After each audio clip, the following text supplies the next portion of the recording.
حضرت ابو عبد الرحمن عبداللہ بن عمر بن خطاب رضی اللہ عنہما کہتے ہیں کہ میں نے سنا رسول اللہ صلی اللہ علیہ وسلم فرماتے تھے کہ تم سے پہلی امتوں میں سے 3 شخص تھے جو ایک ساتھ سفر پر نکلے حتیٰ کہ رات ہو گئی، چنانچہ رات گزارنے کے لیے وہ ایک غار میں داخل ہو گئے۔ تھوڑی ہی دیر کے بعد پہاڑ سے ایک بڑا سا پتھر لڑھک کر نیچے آیا جس نے غار کے دہانے کو بند کر دیا۔ یہ دیکھ کر انہوں نے آپس میں مشورہ کیا۔ ان کی سمجھ میں یہی بات آئی کہ اس ابتلا سے نجات کی یہی صورت ہے کہ تم اپنے اعمال صالحہ کے واسطے سے اللہ سے دعا کرو۔ چنانچہ انہوں نے اپنے اپنے عمل کے حوالے سے دعائیں کی۔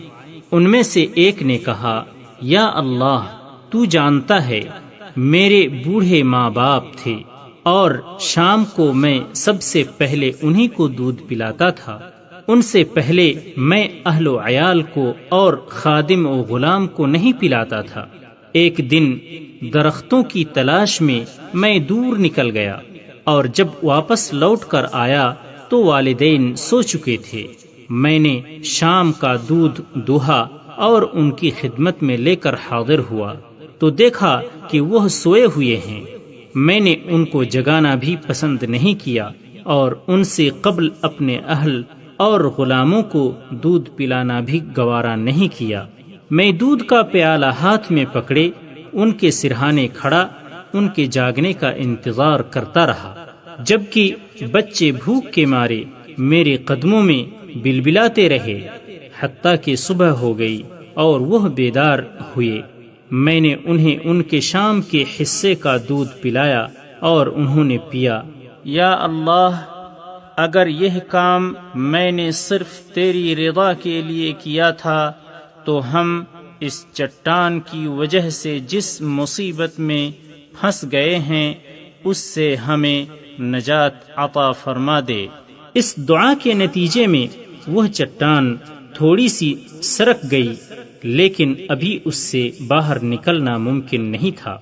دوسرے شخص نے دعا کی، یا اللہ، میری چچا زاد بہن تھی جو مجھے سب سے زیادہ محبوب تھی۔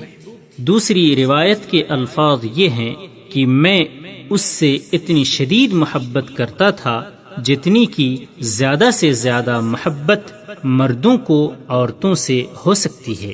بس میں نے ایک مرتبہ اس سے اپنی نفسانی خواہش پوری کرنے کا ارادہ کیا، لیکن وہ آمادہ نہیں ہوئی اور اس نے انکار کر دیا، حتیٰ کہ ایک وقت آیا کہ قحط سالی نے اسے میرے پاس آنے پر مجبور کر دیا۔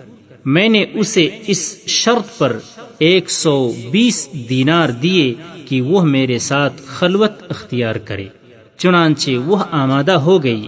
جب میں اس پر قادر ہو گیا اور وہ میرے قابو میں آ گئی، دوسری روایت کے الفاظ ہیں، جب میں اپنی نفسانی خواہش پوری کرنے کے لیے اس کی دونوں ٹانگوں کے درمیان بیٹھ گیا تو اس نے کہا، اللہ سے ڈر اور اس مہر کو، تو اس نے کہا، اللہ سے ڈر اور اس مہر کو ناحق مت توڑ۔ اس کے ان الفاظ نے یا اللہ تیرا خوف مجھ پر طاری کر دیا اور میں اس سے دور ہو گیا، اسے چھوڑ دیا، حالانکہ وہ لوگوں میں سب سے زیادہ مجھے پیاری تھی، اور میں نے سونے کے وہ دینار بھی چھوڑ دیے جو میں نے اسے دیے تھے۔ یا اللہ، اگر میں نے یہ کام تیری رضا کے لیے کیا تھا تو یہ نازل شدہ مصیبت ہم سے دور فرما دے۔ چنانچہ وہ چٹان کچھ اور سرک گئی، لیکن باہر نکلنے کا راستہ اب بھی نہیں بنا۔ تیسرے نے دعا کی، یا اللہ، میں نے کچھ مزدوروں کو اجرت پر رکھا تھا، سب کو میں نے ان کی اجرت عطا کر دی، صرف ایک مزدور اپنی مزدوری لیے بغیر چلا گیا تھا، میں نے اس کی مزدوری کی رقم کو کاروبار میں لگا دیا، حتیٰ کہ اس سے بہت سا مال بن گیا۔ کچھ عرصے کے بعد وہ ایک دن آیا اور آ کر کہا، اللہ کے بندے، مجھے میری اجرت ادا کر دے۔ میں نے کہا، یہ اونٹ، گائے، بکریاں اور غلام جو تجھے نظر آ رہے ہیں، یہ سب تیری اجرت کا ثمر ہے۔ اس نے کہا، اللہ کے بندے، مجھ سے مذاق نہ کر۔ میں نے کہا، چنانچہ میں تجھ سے مذاق نہیں کر رہا، حقیقت بیان کر رہا ہوں۔ چنانچہ میری وضاحت پر وہ سارا مال لے گیا، اس میں سے اس نے کچھ نہ چھوڑا۔ یا اللہ، اگر میں نے یہ کام صرف تیری رضا کی خاطر کیا ہے تو یہ مصیبت جس میں ہم پھنسے ہوئے ہیں دور کر دے۔